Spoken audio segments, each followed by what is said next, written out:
3 years after he gave his last $40 to a stranger in the rain, Chris Wright stood in his mother's kitchen and finally realized who the new nurse was. And in that moment, he understood a single act of kindness had rewritten both of their lives. Chris was just a man driving to church on a rainy Georgia day. Tunda Hector was a stranger with an empty gas can and $5 to her name. What happened next was a simple act of desperation, but neither could have predicted how that moment would echo for years, leading to a reunion so improbable it would challenge everything we think we know about coincidence and kindness. The rain was coming down in sheets that Sunday morning in 2014. Chris Wright, a man of quiet faith, was headed to his small church in Georgia, thinking about the sermon about his family. His wallet in the passenger seat held exactly $40, his last cash until payday. A mile from the church, he saw a figure walking along the muddy roadside. It was a woman soaked to the skin, clutching an empty red gas can. She was Tunda Hector, 24 years old, and her world had just ground to a halt. Her car had sputtered and died a half-mile back. She had checked her pockets, one $5 bill, a maxed-out credit card, and a cell phone with a dead battery. She was walking toward a gas station she couldn't see in a downpour with no real plan. Chris pulled over. He rolled down the window, the rain spitting into the cab. "Where you headed?" "The gas station," she said, her voice thin with cold and embarrassment. "My car ran out." "Get in," he said. "I'll take you." In that moment, Tunda faced a choice every stranger warns you about: get into a car with a man you don't know. But the rain was relentless and desperation has a logic all its own. She got in.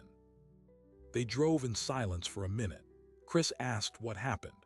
She explained, the words tumbling out. She was trying to get to a job interview of all things. The car just quit. He pulled into the gas station. Tunda walked inside, the $5 bill damp in her hand. She knew it wasn't enough. Not for enough gas to get her car started and get home. She stood at the counter, utterly defeated. Chris watched from the car. He saw her posture, the way her shoulders slumped. He thought of the $40. He thought of his own bills, his own tight budget. Then he got out, walked into the station, and did something that defied every practical bone in his body. He handed her his wallet. "Take it," he said. "There's $40 in there. Fill your can and your tank. Get yourself home." Tunda stared at him, then at the wallet. "I can't take this." "Yes, you can. Just pay it forward one day." He refused to take her $5. He drove her back to her car, helped her pour the gas, and waited until the engine turned over. As she sat in her driver's seat, window down, rain mixing with the tears on her cheeks, she looked at him and said, "Bless you." "God bless you." He simply nodded. "Be safe." They drove off in opposite directions. Chris went to church, his wallet empty, his heart full. Tunda got home, the $40 a lifeline that felt like a miracle. For a few days, the moment lingered in both their minds, a bright spot of human connection. Then life, as it does, moved on. Chris's financial week was harder without that cash. Tunda sent a thank you card to the address on his driver's license, but it was an old address. The card was returned. The thread between them, it seemed, was severed. 3 years passed. Chris's life took a difficult turn. His mother's Parkinson's disease progressed rapidly. The strong, independent woman who raised him now needed round-the-clock care. The medical bills piled up. Chris and his family were stretched thin, emotionally and financially. They needed help, a professional aide who could provide the compassionate care his mother deserved. After interviews, they hired a new nurse through an agency. She was highly recommended, kind, patient, experienced with Parkinson's patients. Her name was Tunda. Chris was at work when she started. His sister handled the first day. He came to his mother's house that evening, exhausted, bracing for another difficult night. He walked into the kitchen, and there she was. The nurse in blue scrubs was at the sink washing a cup. She turned around. It was the woman from the rain, 3 years older but unmistakably her. Tunda Hector looked at Chris Wright. For a second there was nothing, just the hum of the refrigerator. Then her eyes widened. Her hand went to her mouth. "Oh my God," she whispered. Chris froze, his brain trying to reconcile the impossible. The stranded stranger was here, in his mother's kitchen, wearing a nurse's badge. The $40 miracle had a name and a face and was now holding his mother's medication. Tunda spoke first, her voice trembling. "You're the man from the gas station." The world tilted. Every assumption Chris had about that day, that it was a one-off, a closed loop of kindness, shattered in an instant. The universe hadn't forgotten that act. It had been quietly, invisibly, weaving it into the fabric of his life this whole time. And now it presented him with a single, staggering question.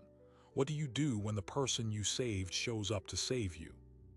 In the stunned silence of his mother's kitchen, Chris Wright could only manage one word: you. Tunda Hector leaned against the counter for support as if the recognition itself had a physical weight.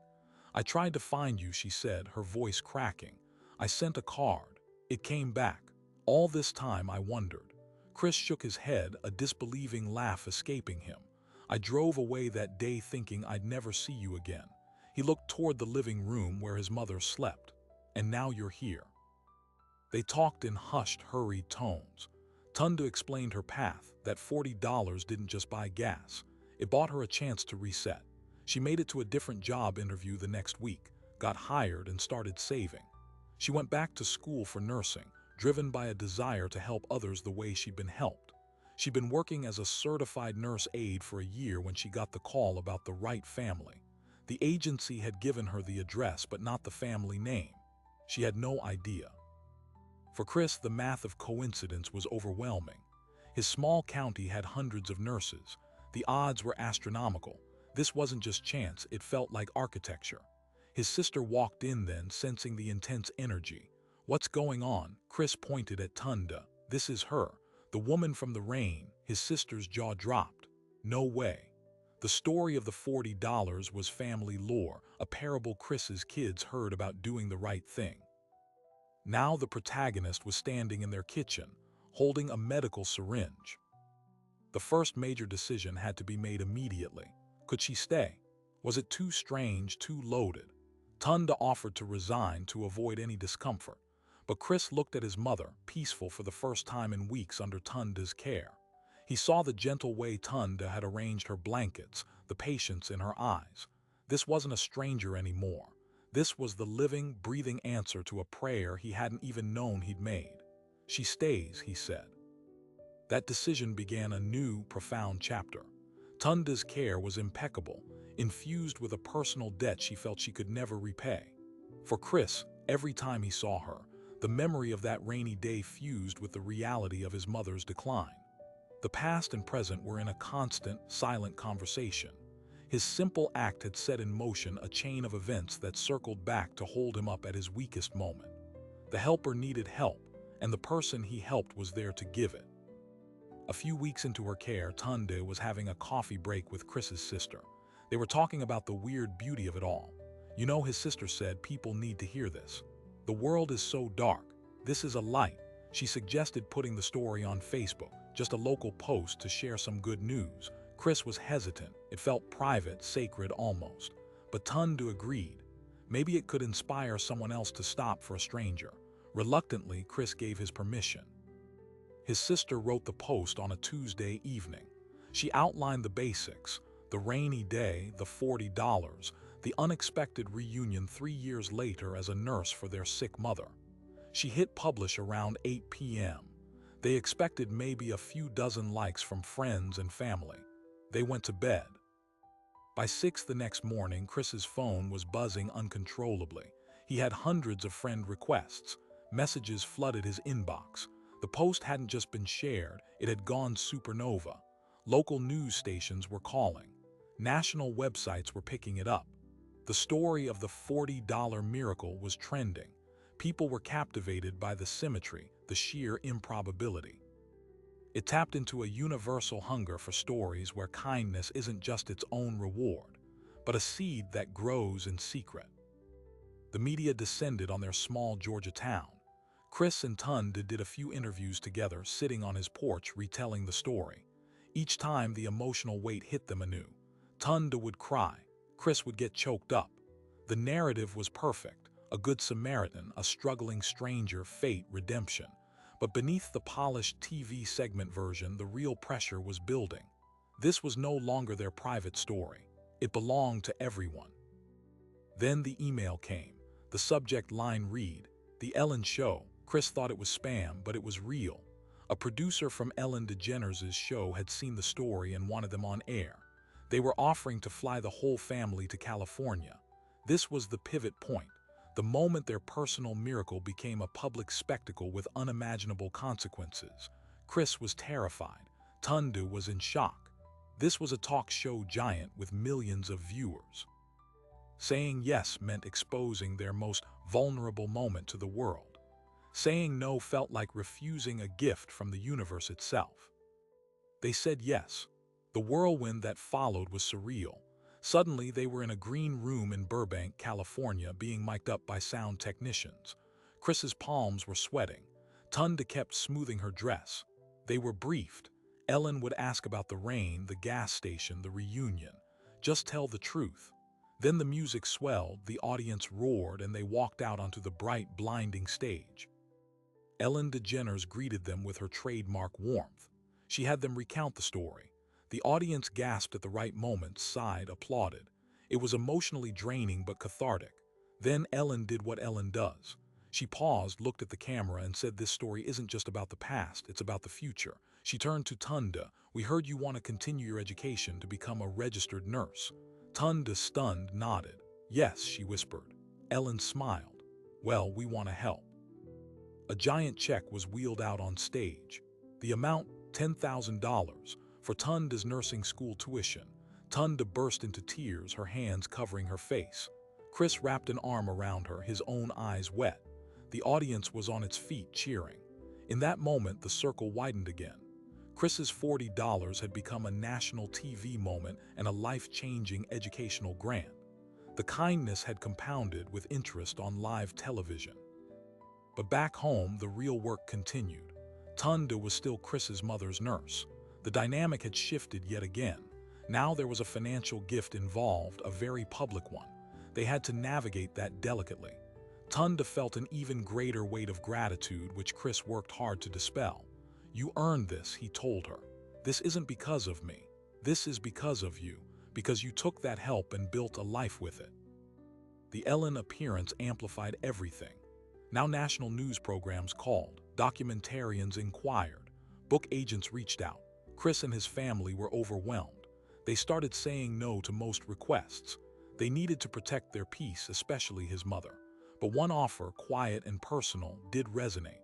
Chris's family, seeing Tunde's dedication and her dream, decided to match Ellen's gift. They set up a small, private fund to cover the rest of her nursing degree. They presented it to her not as charity, but as an investment in her, and in the future patients she would care for with such compassion. The day they told her, Tunde broke down completely. She had gone from having $5 in a rainstorm to having her entire career funded by the very family she was serving. The debt she felt transformed into a profound mutual bond. She wasn't just an employee. She was, in a way, part of the tapestry of their lives. This was the major pivot. The story was no longer about a one-way act of kindness.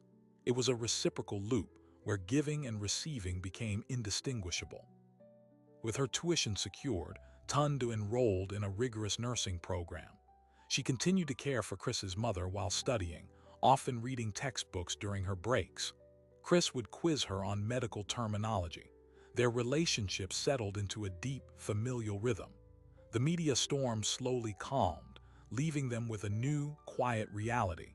They were forever linked by a story that had touched millions. But just as they found this new equilibrium, a letter arrived for Tunde.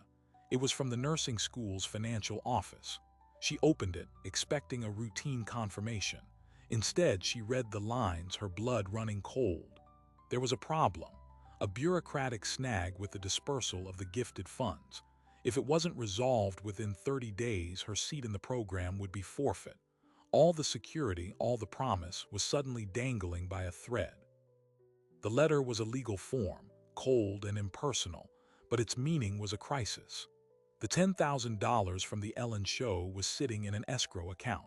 tangled in paperwork between the show's charity arm and the nursing school's financial department. Meanwhile, the family's matching funds were contingent on the first payment clearing. The entire financial edifice supporting Tunde's future was frozen. The 30-day clock was already ticking. Tunde showed the letter to Chris, her hands shaking. "This can't be happening," she whispered, "not after everything." Chris felt a surge of protective anger. They had been through too much for it to end in bureaucratic red tape. He made calls. First to the nursing school, where a sympathetic but powerless administrator explained the policy. Tuition deadlines were absolute. No payment, no seat. Then to the Ellen show's producer, who was apologetic but explained the charity's funds moved slowly for audit purposes. They were working on it, but could make no promises on timing. The "wait, it gets worse" moment arrived 3 days later. A local news blog digging for a follow-up to the feel-good story caught wind of the holdup. They published a short piece with a provocative headline, "Miracle Nurse's Dream Stalled by Red Tape. Was the Ellen Show gift just for show?" The article was speculative, but it framed the delay as a potential hypocrisy. The comments section ignited. Some blamed the school's heartless administration. Others wondered if the whole story had been exaggerated for TV. A few cynical voices suggested Chris's family might be having second thoughts about the money. The story had a new, ugly dimension: public scrutiny. The perfect narrative was cracking under the pressure of real-world complications. Tunde was mortified. She didn't want to be the center of a scandal. Chris was furious that their private struggle was now public fodder. The very spotlight that had amplified their joy was now magnifying their distress. And the second revelation hit. A reporter from a larger regional newspaper called Chris for comment. During the conversation, the reporter casually mentioned, "We've been looking into the background, to flesh out the story. It's interesting that Ms. Hector had some financial difficulties a few years before you met her.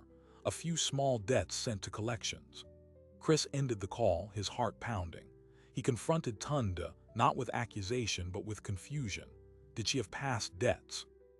Why would a reporter know that? Tunde, faced with the unraveling of her privacy, broke down. Yes, she admitted. Before the rainstorm, she was young and struggling. A few medical bills, a cell phone contract she couldn't afford. It was why $5 was all she had.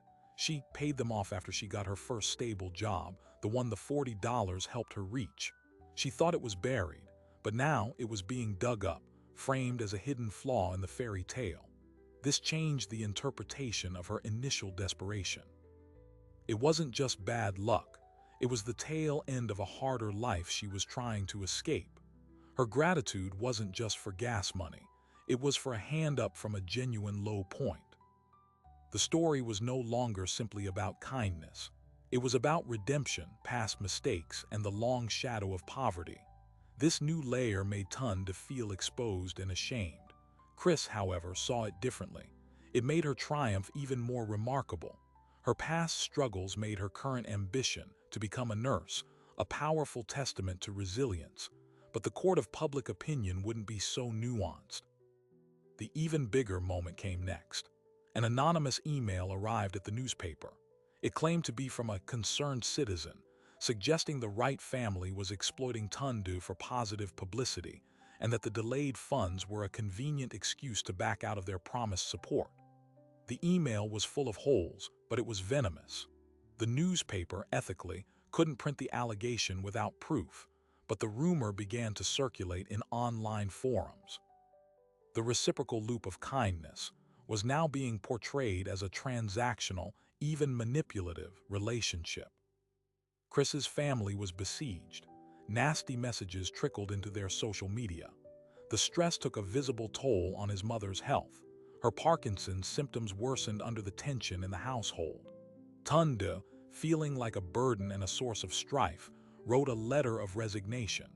She placed it on the kitchen counter one afternoon after putting Chris's mother to sleep.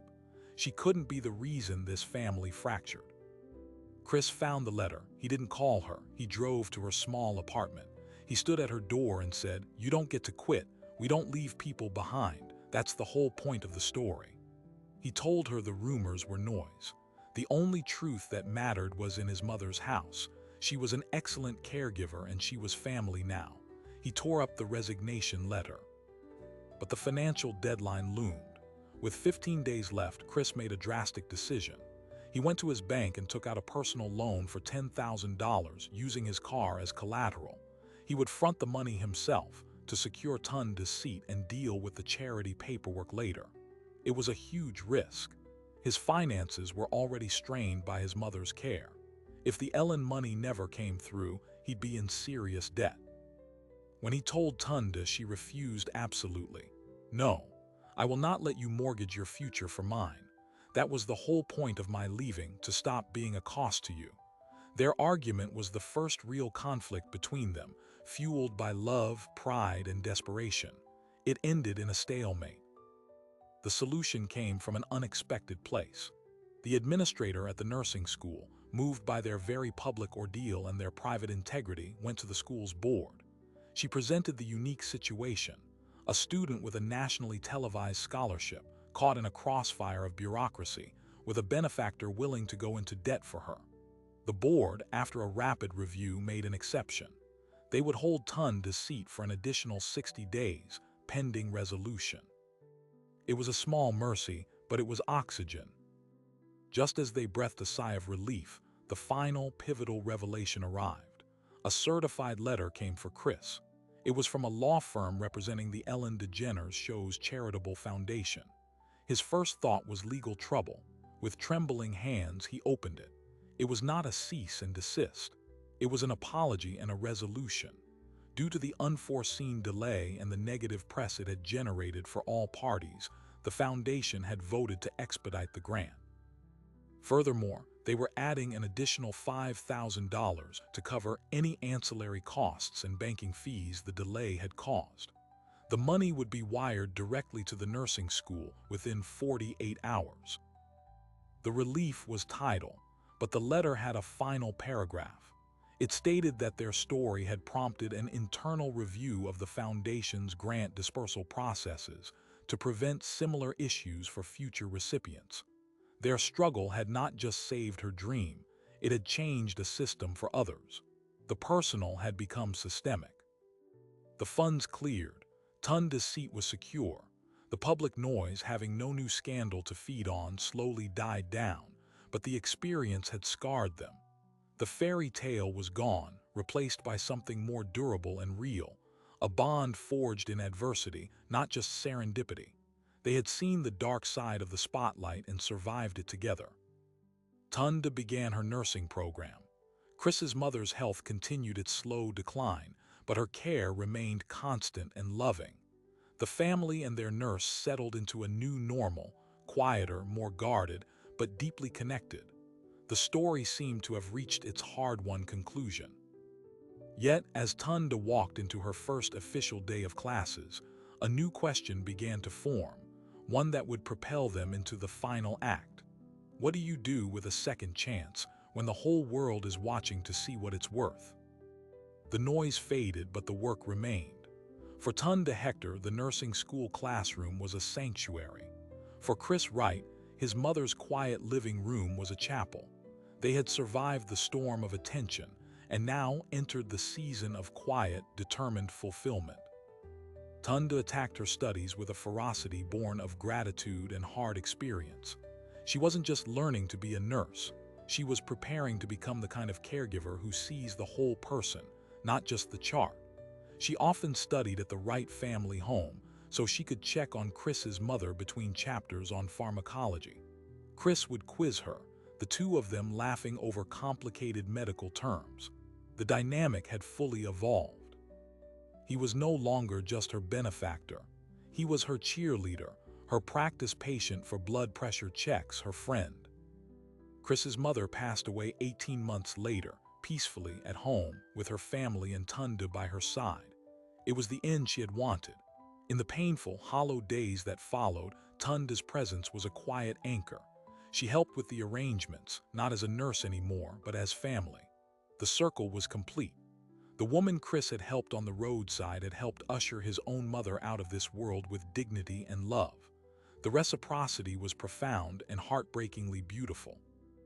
After the funeral, with his mother's affairs settled, Chris found himself at a crossroads. The story that had defined the last few years of his life was now a memory. What came next? Tunda provided the answer. She was nearing graduation, top of her class. One evening she said to him, "We have to pay it forward, not just in stories, but for real." She proposed starting a small, local scholarship fund in his mother's name, aimed at single parents or career changers wanting to enter nursing. They could use a portion of the remaining funds from the media gifts to seed it. Chris agreed immediately. It was the perfect way to honor his mother and cement the legacy of that rainy day. They established the Sarah Wright Second Chance Scholarship, named for Chris's mother. It was modest, just one award of $2,000 a year, but it was concrete. They worked with the local community college's nursing program to select recipients. The first winner was a man named David, a former truck driver in his 40s who wanted to become a nurse after his wife survived a serious illness. When they called to tell him, he broke down crying on the phone. Chris and Tunda looked at each other, hearing the echo of their own story. The kindness was replicating. Tunda graduated with honors. Her pinning ceremony was packed with her biological family, the Wright family, and even a local news crew who wanted a follow-up. As she walked across the stage, Chris felt a pride so fierce it ached. She had done it. The woman with the empty gas can was now Tunda Hector, RN. She got a job at the county hospital's medical surgical floor, often caring for elderly patients who reminded her of Mrs. Wright. She was exceptional, compassionate, sharp, and possessing a bedside manner that seemed to calm the most anxious patient. Colleagues who knew her story said it made sense. She'd been on the other side of needing care. Chris, inspired by the scholarship work and the ongoing interest in their story, began volunteering with a nonprofit that promoted random acts of kindness. He gave talks at local schools and churches, not as a celebrity but as a witness. He'd say, "I'm not special. I was just a guy who was there. The magic isn't in the grand gesture, it's in the $40 you didn't think you could spare, and the willingness to be surprised by what happens next." He always ended by telling them about David, the new nursing student, proving the ripple effect was real. The studies they had inadvertently echoed caught up to them. A researcher from the University of Texas, Austin, who had published work on the underestimation of kindness's impact, reached out. He wanted to include their story as a qualitative case study. He explained the science, that people who perform kind acts consistently undervalue their effect, and that recipients remember them far more vividly and for far longer than givers expect. For Chris, this was a revelation. That $40 had felt small to him in the moment, an impulsive fix. He had underestimated it completely. The data proved their experience wasn't just magical thinking, it was a measurable human phenomenon. Years passed. The viral news cycle had long since moved on. Chris and Tunda's lives were full and separate, yet permanently intertwined. They celebrated holidays together. Tunda met a man, got married. Chris walked her down the aisle, standing in for the father she'd lost years before. He gave a speech that made the whole room cry about how sometimes family finds you on a rainy road. Then came the final surprising detail. In 2023, a major national nonprofit focused on economic mobility launched a new initiative. It was called the Pay Forward Fellowship, designed to provide emergency grants and mentorship to people facing a single catastrophic setback, a dead car battery, a missed rent payment, a broken appliance, the kind of crisis that can spiral into long-term poverty. In their promotional materials, they cited several inspirations. One was the academic research on kindness. Another was a viral story from years prior about a man, a nurse, and $40 in the rain. They had contacted Chris and Tunda for permission, which they gladly gave. Their personal loop had now influenced a national program designed to create thousands more loops. The intimate had become infrastructural.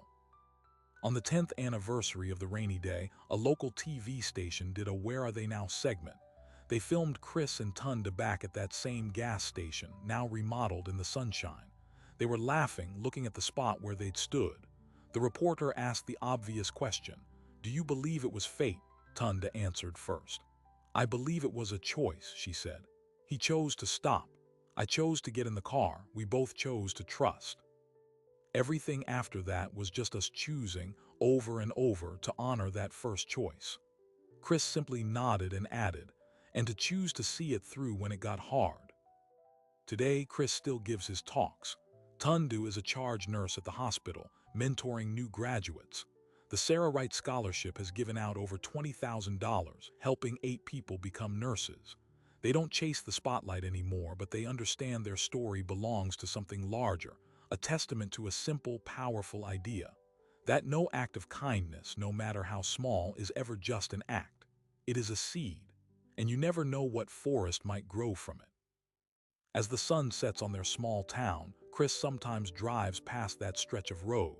He doesn't see the rain anymore. He sees a thread stretching from that moment to his mother's peaceful face, to a graduation stage, to a scholarship winner's tears, to hospital rooms where a compassionate nurse makes all the difference. He knows the truth now. He didn't just help a stranger one day. He planted a tree in a forest he would one day need to sit under, and that changes everything. So what is the true lesson of the $40 miracle? It's not that fate exists, though it makes a beautiful story. It's not that every good deed gets rewarded, because that isn't always true in the short term. The lesson is far more practical and far more powerful. It's that human connection operates on a logic we can't always see in the moment. Chris Wright saw a problem he could solve and solved it, with no expectation. Tunda Hector accepted help and used it not as a crutch, but as a launching pad. Their individual choices created a gravitational pull that drew them back together at a moment of profound need. This isn't magic. It's the compound interest of decency. The science confirms it. We consistently underestimate the positive impact our small actions have on others. That cup of coffee you buy for the person behind you, that door you hold open, that moment of patience with a frustrated stranger, these aren't just pleasantries. They are tiny investments in the invisible network of goodwill that holds our society together. You may never see the return, but the return is happening. It's in a lifted mood, a relieved stress, a restored faith in people. Sometimes, if you're very lucky, you get a front row seat to how that investment grows, as Chris and Tunda did. Their story went viral because it's a perfect, visible example of a mostly invisible truth. For every story like theirs that makes the news, there are millions of quiet kindnesses weaving a stronger, more resilient world. The trucker who stops for a stranded motorist in a snowstorm. The teacher who buys supplies for a student in need. The stranger who offers a comforting word. These are the real infrastructure of hope. We live in a world that often feels fractured, where the loudest narratives are of division and distrust. But beneath that noise runs a deep, steady current of ordinary people choosing to help other ordinary people. The story of Chris and Tunda reminds us to trust that current, to participate in it, to understand that our simplest actions are never truly simple. They are echoes waiting for a canyon. You have that power, today, with whatever you have in your pocket, with your time, with your attention. You can be the start of a story whose middle and end you may never know, but you can trust that the story continues. If you believe that a single act of kindness can change a life, and that changed life can go on to change others, then you understand the real message. Subscribe if you believe in the invisible network. Subscribe if you choose to be part of the current.